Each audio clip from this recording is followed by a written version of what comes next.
La pluie s'abattait sur Paris comme une sentence divine, transformant les pavés de la place Vendôme en un miroir brisé de lumière floue. Benjamin trébucha sur le trottoir glissant, son cœur cognant plus fort que les gouttes qui fouettaient son visage. Tandis qu'une voix familière hurlait dans son dos, « Espèce de sale profiteur! Tu crois que tu peux te payer Léo comme ça ?» Les mots le transpercèrent comme une lame. Et il se retourna, les yeux écarquillés, pour voir son meilleur ami, Marc, le poing levé, le visage déformé par une rage qu'il n'avait jamais soupçonnée. Dans cet instant suspendu, sous le déluge, Benjamin comprit que son monde, ce fragile château de cartes bâti sur un amour naissant, s'effondrait irrémédiablement. C'était une soirée d'automne 2024.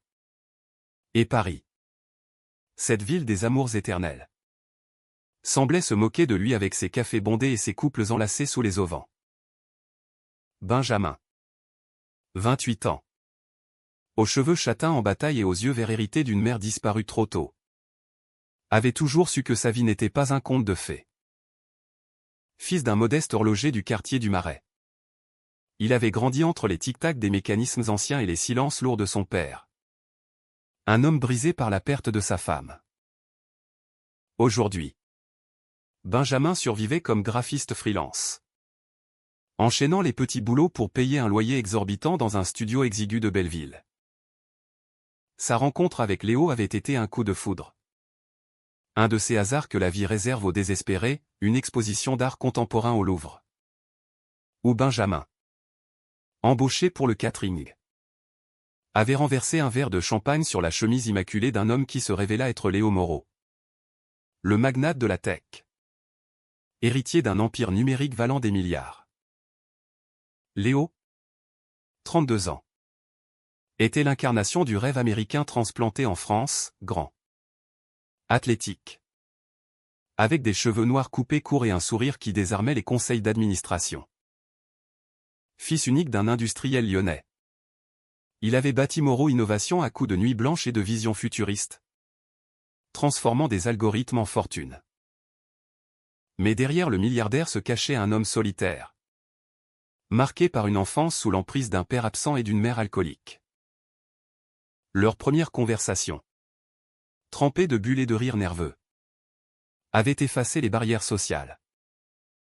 Tu sais, avait murmuré Léo en essuyant son col. J'ai toujours détesté les chemises blanches. Elles me rappellent trop les enterrements. Benjamin avait ri. Et ce rire avait scellé leur destin. Les mois suivants furent un tourbillon. Des dîners aux chandelles dans des bistrots cachés de Montmartre. Des promenades main dans la main le long de la Seine au clair de lune. Des nuits où leur corps se mêlait dans l'urgence d'un désir longtemps réprimé. Benjamin, qui avait toujours caché son homosexualité par peur du jugement familial, se sentait enfin libre. Léo, lui, voyait en Benjamin un antidote à sa solitude dorée, quelqu'un qu'il aimait pour ses fêlures, pas pour ses zéros en banque. Ils parlèrent de tout ou des algorithmes qui prédisaient l'amour à des rêves d'adoption, d'enfants imaginaires courant dans un jardin imaginaire. Et puis, un soir de printemps, sous les cerisiers en fleurs du parc des Buttes-Chaumont, Léo s'agenouilla. « Épouse-moi, Benjamin. Pas pour l'argent. Pas pour le scandale. Pour nous. » Le mariage fut annoncé comme un événement mondain, une cérémonie intime à la mairie du 4e arrondissement, suivie d'une réception au Georges V. La presse s'empara de l'affaire, titrant « Le milliardaire et le garçon du peuple, un conte moderne ?» Mais les murmures commencèrent vite. Marc, l'ami d'enfance de Benjamin, qui avait toujours envié sa liberté, fut le premier à semer le doute. Lors d'un apéritif arrosé, il glissa à l'oreille d'un journaliste, « Benjamin ? Ce type est un pro. Il a flairé l'odeur de l'argent à des kilomètres. » Les ragots enflèrent. Les tabloïds parlèrent de « chasseur de dot gay », de « profiteur du siècle ». Même la famille de Léo? Ces moraux aux airs de aristocrates provinciaux. Haussa les épaules, un graphiste? Vraiment? Léo? Tu mérites mieux. Benjamin essaya de rire. De balayer les ombres. Mais chaque article, chaque regard en coin lors des dîners mondains, creusait un vide en lui. Léo, fidèle, le serrait plus fort la nuit. Murmurant, ils ne savent rien de nous. Pourtant, la fissure s'élargissait. Un soir, après une soirée caritative où un invité avait lancé publiquement « Bravo pour ton cœur charitable ». Léo. Benjamin s'effondra en rentrant. Assis sur le bord du lit king size de leur appartement haussmannien. Il sanglota, et si c'est vrai? Et si je suis vraiment ce qu'ils disent? Léo le releva. L'embrassa avec une tendresse farouche. Tu es mon salut. Pas mon fardeau. Mais le destin. Ce farceur parisien en décida autrement. Le jour de leur lune de miel reporté un week-end volé à Venise. Marc frappa à la porte. Ivre de jalousie et de whisky. Il vomit ses accusations, tu as piégé Léo. Ton père était un raté. Et toi? Tu vis sur son dos. Benjamin. Le cœur en lambeaux. Le repoussa. La pluie dehors semblait pleurer pour lui. Et c'est là, dans ce chaos, que le passé ressurgit. En fouillant ses cartons, encore non déballés dans leur nouveau foyer, Benjamin trouva une boîte oubliée, le journal intime de son père. Ce vieil horloger mort 5 ans plus tôt d'un cancer fulgurant. Les pages jaunies, remplies d'une écriture tremblante, attendaient d'être ouvertes. Il hésita, les doigts moites, avant de plonger dans les mots d'un homme qu'il avait à peine connu. Les premières lignes le firent chanceler, aujourd'hui. J'ai rencontré Élise. Ses yeux verts, comme des émeraudes dans la lumière du marais. Mais je sais que je ne suis pas digne. Mon secret me ronge, j'ai aimé un homme. Autrefois. Et cela m'a brisé. Benjamin relut. Incrédule. Son père. Homosexuel? Refoulé par une époque impitoyable. Marié à sa mère par devoir. Par peur. Les pages se succédèrent. Un torrent de confessions, l'amour perdu pour un apprenti horloger. Les nuits de tourment. La paternité comme rédemption fragile. Et puis, une révélation qui le frappa comme un éclair, si mon fils est comme moi. Qu'il sache, l'amour n'est pas un crime. Il est la seule horloge qui ne s'arrête jamais. Protège-le. Benjamin. Ne laisse pas le monde te voler cela. Les larmes brouillèrent la vue de Benjamin. Ce journal n'était pas seulement un legs, c'était une arme.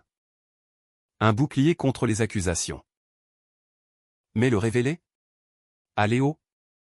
Qui luttait déjà contre les ombres de sa propre famille? Ou le garder? Comme un secret trop lourd? La nuit s'étira. Paris dormant sous la pluie. Tandis que Benjamin serrait le carnet contre sa poitrine. Le cœur battant au rythme d'un tic-tac ancestral. Le lendemain matin. Le soleil perça timidement les nuages, jetant une lumière pâle sur les toits de zinc parisiens. Benjamin n'avait pas dormi. Le journal de son père gisait ouvert sur la table de la cuisine. Ses pages comme des cicatrices ouvertes. Léo, encore ensommeillé, entra en robe de chambre de soie. Ses cheveux en désordre charmant. Il s'approcha, posa une tasse de café fumant devant lui.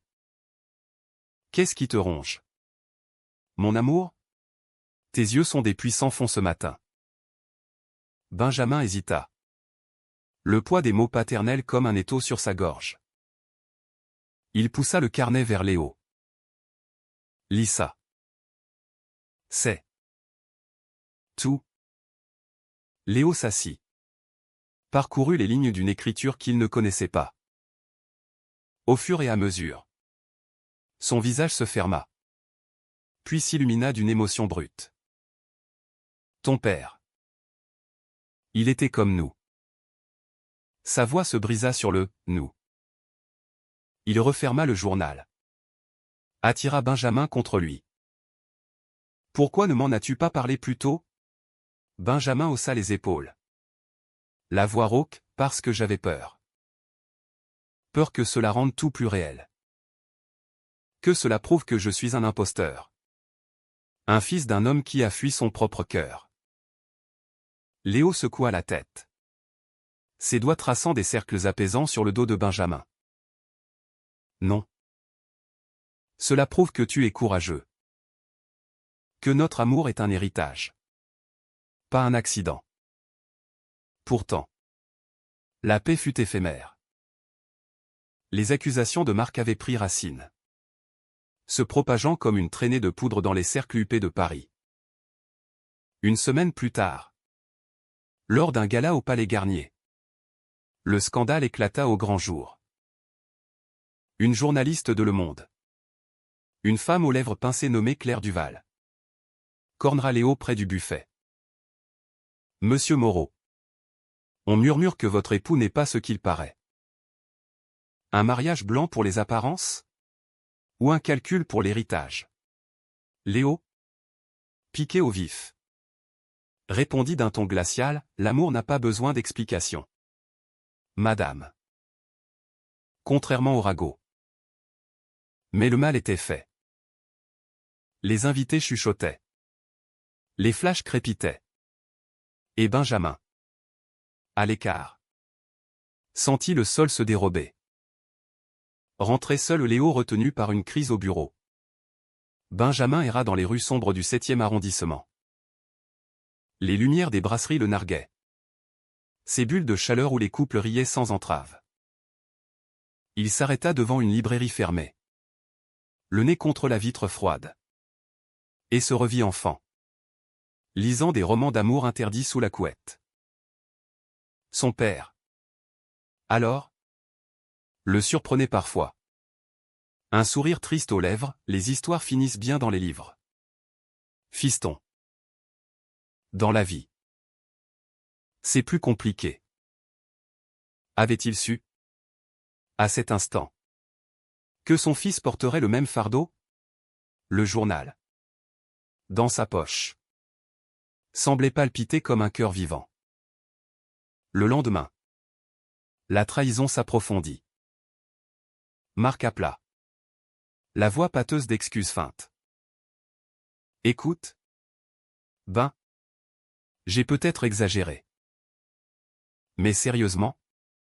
Léo? Tu vis dans un rêve. Et si c'était vrai? Ce qu'on dit? Benjamin raccrocha, le sang bouillonnant. Il décida de confronter son ancien ami. Ils se retrouvèrent dans un bar miteux de Pigalle, lieu de leur première confidence adolescente. Marc, les yeux fuyants, vida son verre d'un trait. Tu m'as laissé derrière. Ben. Toi.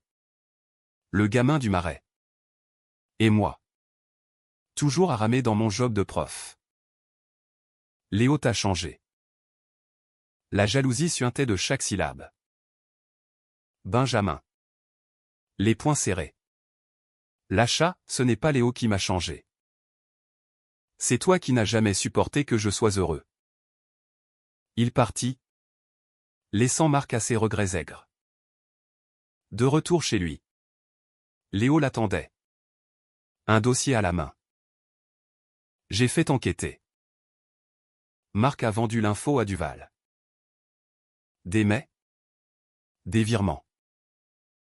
Il voulait te briser. Benjamin s'effondra sur le canapé.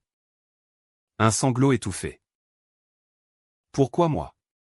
Que ai-je fait pour mériter ça? Léo s'agenouilla.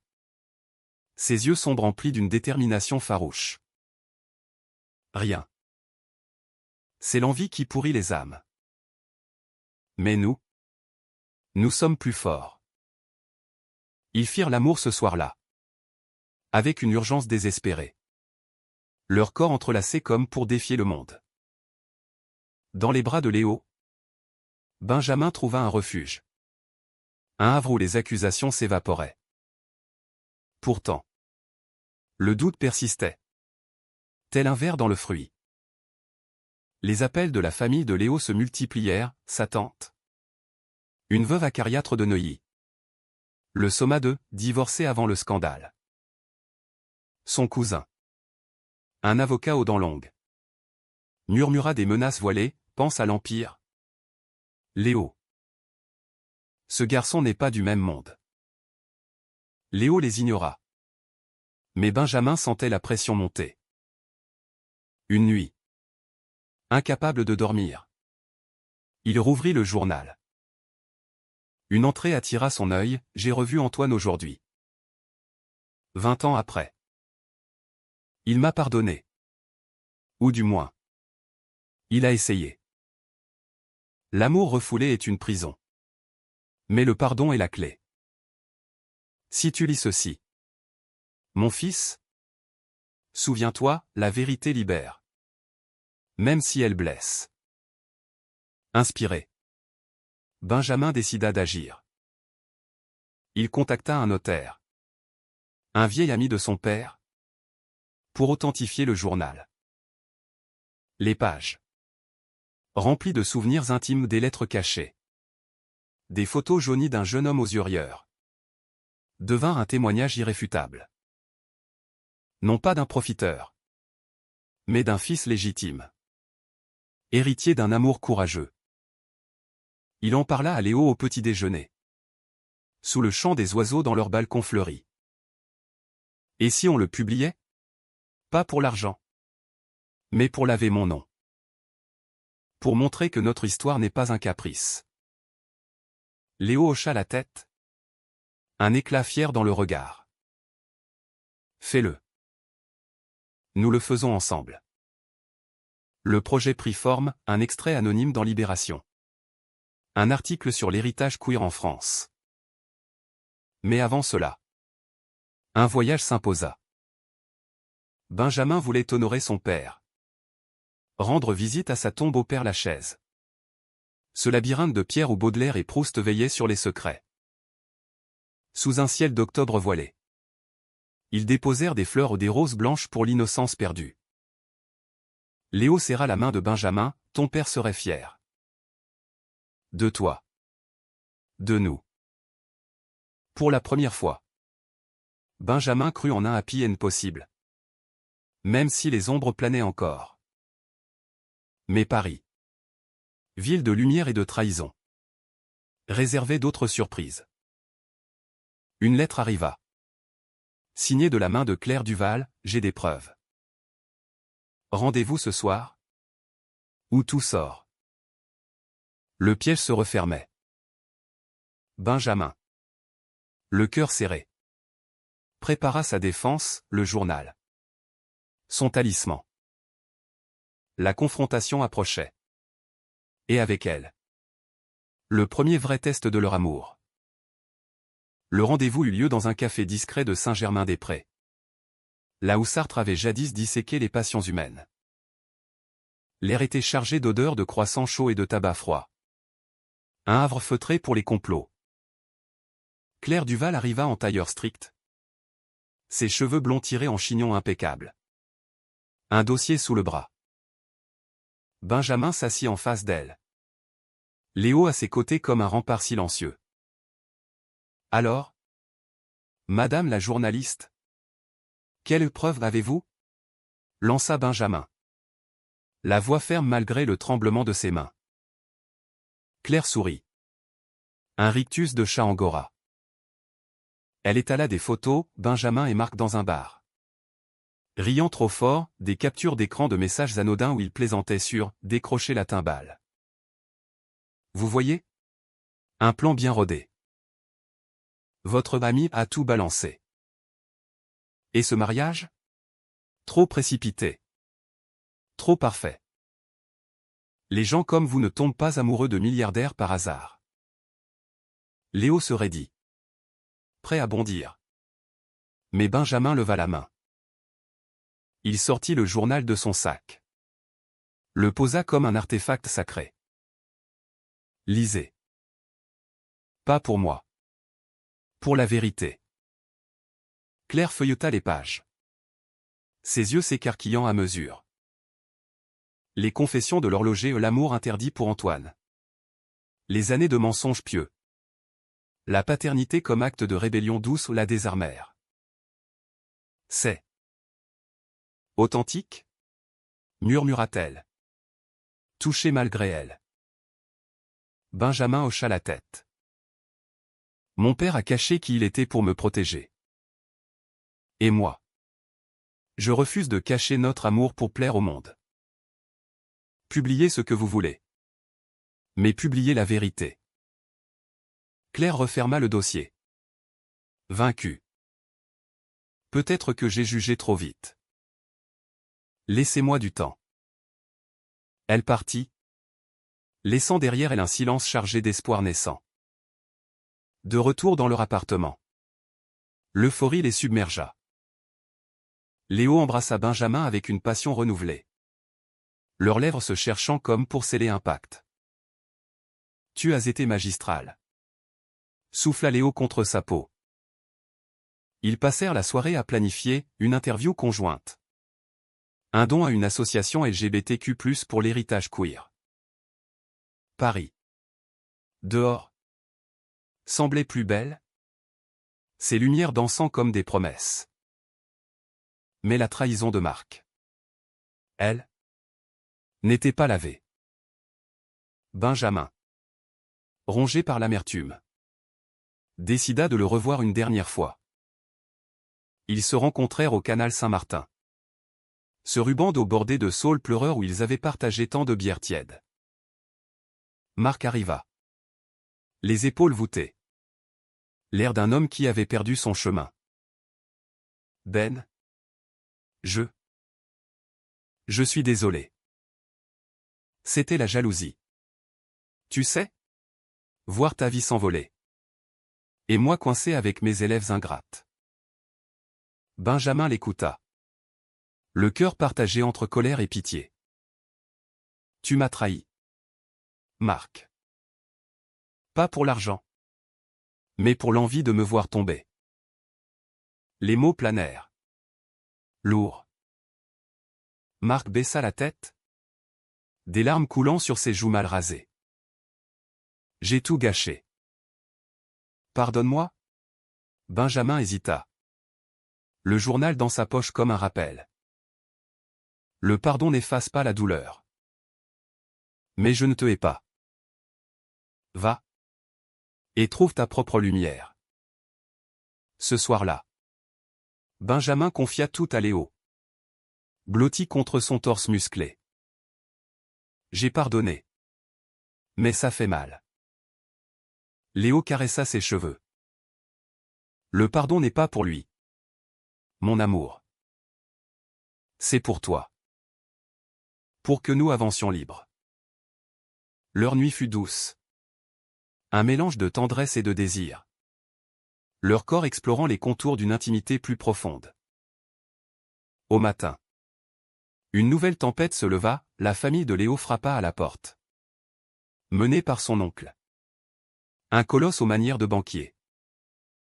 Léo? C'est assez. Tonna l'homme. Le visage rougeau. Ce mariage est une farce. Pense à l'entreprise. Aux actionnaires. Un scandale gay avec un nobody? Léo se planta devant eux. Inébranlable. Un nobody? C'est mon mari. Et si l'Empire ne supporte pas l'amour? Qu'il s'effondre. La confrontation dégénéra en cri. En accusation voilée de déviance familiale. Benjamin. En retrait. Sentit la bile monter. Puis, impulsivement, il sortit le journal. Lisez. Voyez ce que c'est que d'aimer en cachette. Mon père l'a fait. Et ça l'a tué à petit feu. Je refuse cela pour nous. L'oncle feuilleta. Mal à l'aise. Tandis que la tante reniflait dans son mouchoir. Un silence s'installa. Rompu par un murmure, peut-être. Peut-être que nous avons eu tort. Ils partirent, vaincus, promettant une trêve. Mais le doute avait semé sa graine. Léo? Plus tard. Avoua à Benjamin, ils ne changeront pas. Mais toi. Tu m'as donné la force. Leur amour. Testé au feu. En sortit plus pur. Plus ardent.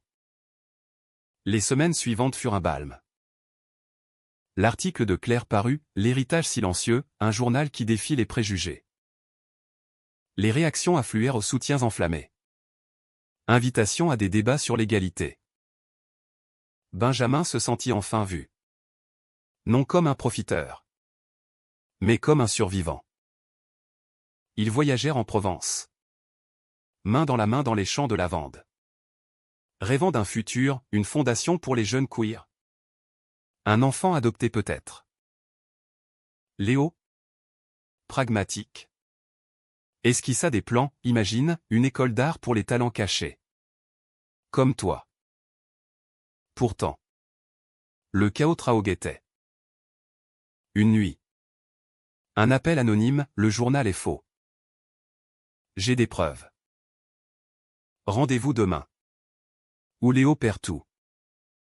La voix était déformée. Mais Benjamin reconnut l'accent, son cousin. L'avocat aux dents longues. La trahison familiale s'annonçait. Plus vicieuse encore. Benjamin serra le journal. Son encre. Cette fois. Nous frappons fort. Léo? Les yeux brillants de défi. L'embrassa. Paris. Témoin indifférent. Continuait son ballet nocturne. Ignorant le drame qui se nouait.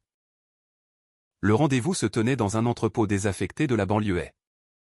Un lieu gris et anonyme où les échos des trains RER se mêlaient au vent froid. Benjamin et Léo arrivèrent en taxi. Le cœur battant. Le journal serré dans la main de Benjamin comme un bouclier médiéval. Le cousin de Léo, Étienne, les attendait. Flanqué de deux hommes en costume sombre des détectives privés. Sans doute. Son sourire était carnassier, bienvenue au théâtre des vérités. Messieurs. J'ai fait expertiser ce torchon. Faux. Daté. Manipulé. Un graphiste comme toi. Benjamin. Peut aisément falsifier des pages. Motif? L'argent. L'héritage Moreau. Léo avança. La voix d'acier, Étienne. Tu es pathétique. La famille t'envoie. Ou c'est ton ambition qui parle? Le cousin ricana. Jetant un dossier sur une caisse rouillée, rapport d'expertise bidon. Photo truquée montrant Benjamin, complotant, avec Marc. Regardez les faits. Ce mariage est une arnaque. Et ce journal? Une fable pour attendrir les cœurs mous. Demain. Ça sort dans la presse. Léo divorcé. Ruiné en réputation. Toi. En tôle pour fraude. Benjamin sentit la panique l'envahir. Mais le poids du journal le rappela à l'ordre. Il l'ouvrit. Lut à voix haute une entrée poignante, Antoine est parti. Il a trouvé le courage que je n'ai pas. Pour mon fils? J'espère mieux. Que l'amour soit sa boussole. Pas sa chaîne. Les mots flottèrent dans l'air vicié. Et même les sbires semblèrent touchés. Étienne hésita. Son masque craquelant. Des belles paroles. Mais inutiles. Léo? Alors? Sortit son atout, un enregistreur. capturant les aveux du cousin lors d'un appel piégé. Tu viens de tout avouer. Étienne. Chantage familial. Fin de partie. Le cousin blêmit. Recula. Une bagarre éclata au point volant. Cri étouffé. Benjamin. Protégeant le journal. Vit Léo neutraliser un garde d'un uppercut précis. Ils s'enfuirent dans la nuit. Le cœur en feu. Sirène hurlant au loin. De retour à Paris. Ils portèrent plainte. La police, impressionnée par les preuves, arrêta Étienne le lendemain. Le scandale familial explosa, Le Figaro titra « Guerre des milliardaires, trahison au sommet ». La famille Moreau se désolidarisa publiquement, forçant l'oncle à une retraite anticipée. Pour Benjamin et Léo, ce fut une victoire amère. Assis sur un banc des Tuileries, sous un soleil hivernal pâle, Benjamin murmura « J'ai cru qu'on y passerait ». Léo entoura ses épaules. Nous y sommes passés. Ensemble. La guérison prit du temps. Benjamin plongea dans la publication complète du journal, avec l'aide d'un éditeur sensible au marais. Les tic-tac du cœur devint un best-seller discret, touchant des milliers de cœurs queer en France et au-delà. Des lettres affluèrent, des pères refoulés. Des fils en quête de pardon. Léo, inspiré, lança la fondation Moreau-Benjamin, aidant les jeunes artistes LGBTQ+ à émerger sans chaîne sociale. Leur amour, jadis fragile, devint un phare. Pourtant, les ombres persistaient.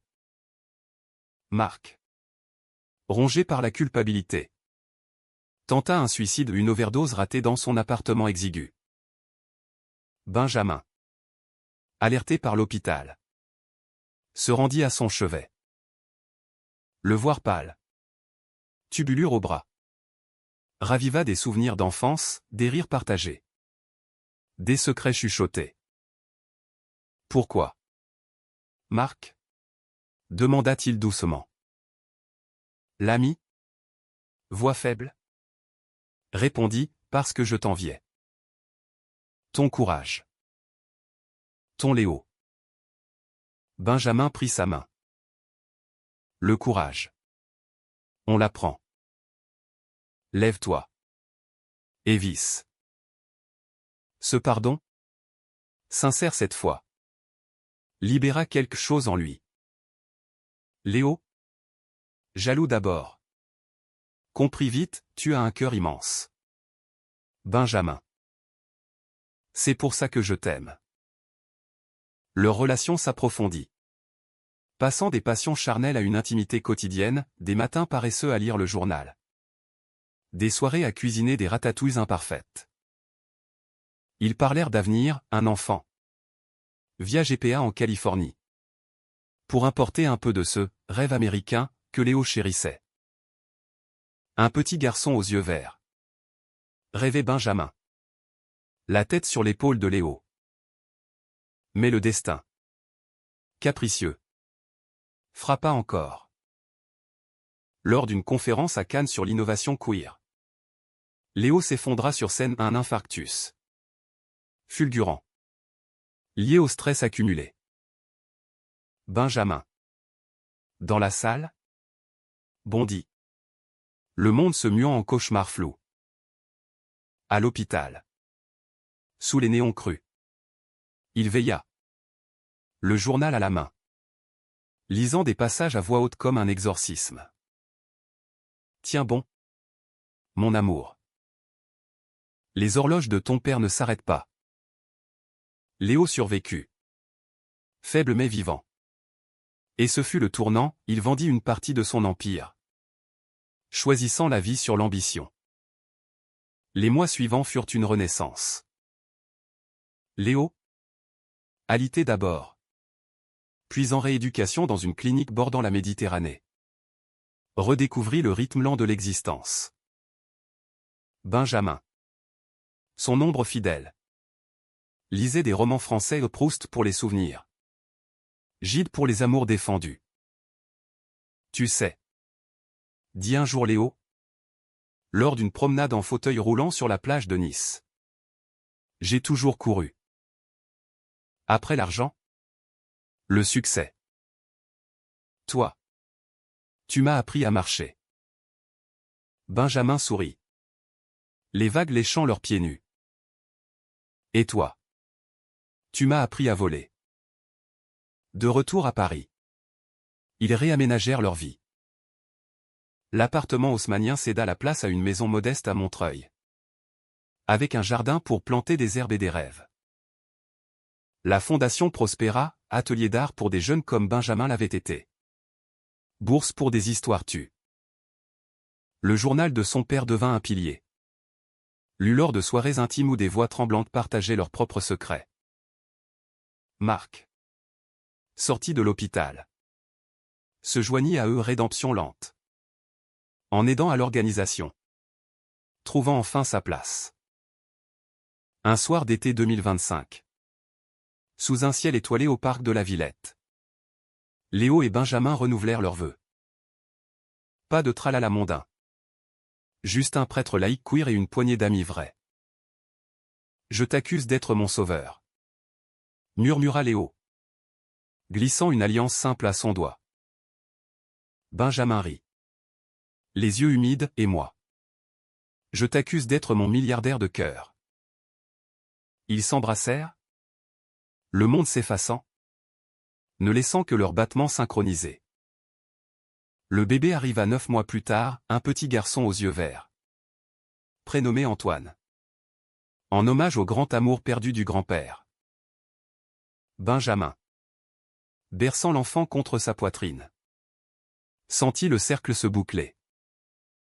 Léo, à ses côtés. Murmura, ton père sourit. Là-haut. Paris. Cette éternelle amoureuse. Les enveloppa de sa grâce imparfaite aux rues bruissantes. Café murmurant. Scène coulant comme un fil d'argent. Des années passèrent. Antoine grandit. Curieux et rieur. Apprenant les tic-tac des horloges et les codes du cœur. Benjamin écrivit un second livre, sauvé par les mots. Chronique de leur Odyssée. Léo, semi-retraité. Investi dans des startups éthiques. Veillant à ce que l'argent serve l'humain. Les accusations d'antan. Oubliées. Reléguées aux archives jaunies. Marc devint parrain. Son pardon scellé dans les rires partagés. Un automne. Benjamin rouvrit le journal pour la 1000e fois. Les pages. Usées. Portait encore la voix paternelle, l'amour sauve tout. Il referma. Serein. Dans le salon, Léo lisait à Antoine une histoire d'aventure queer. Benjamin les rejoignit, s'allongeant parmi eux. Et ils vécurent heureux. Conclut Léo. Benjamin compléta, et librement. Ainsi s'achevait leur saga au nom ambique-ACH. Mais en triomphe humain. Accusé de profiteur. Benjamin avait gagné plus, un amour indéfectible. Un legs de vérité. Paris. Témoin. Continua de briller. Rappelant que sous les pluies torrentielles, l'arc-en-ciel attend toujours.